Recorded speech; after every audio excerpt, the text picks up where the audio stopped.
Today's video is, as you guys can already see, this is a don't do. This is how you test your marcels when you're crimping your hair, just to be on the safe side, to make sure that you're not burning your wig units. And this is the do that it lets you know that it is time for you to apply the marcels to your wig unit or your hair, anything like that. So I'm taking my Motions holding spray, and I'm just going to use that to hold my hair in place. This Motion hairspray is a very lightweight, but it does the job. It holds it into place, and when I tell you guys, it held these crimps up for a little over a week, you guys. Like, it took me washing it again to get the crimps all the way out, so it held up pretty nicely. But yeah, you guys can't see right here because my arm in the way, but I will be showing you guys what I'm doing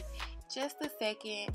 So I'm leaving it on there about 5 seconds, you guys, but I've been using marcels like for a very long time, so I'm used to when to take it off and how long to leave it on. So I will say to you guys, practice make perfect. Use the plug-in, the electric kind, first before you use the irons. I was taught the irons first before anything. So, you know, when I was a little girl, all they had was the iron. They didn't have the plug-in kind back then, so I had to learn these first. So yeah, you guys, I hope you guys enjoy this video, find this video helpful in some kind of way.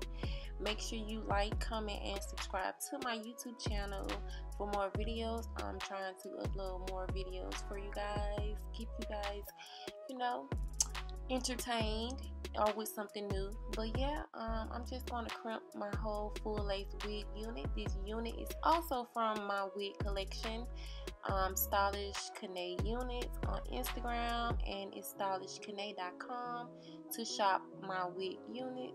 So yeah, you guys, like I said, I hope you guys enjoyed this video, and don't forget to like, comment, and subscribe, and I'll see you guys in a little bit. So continue watching. I hope you enjoy.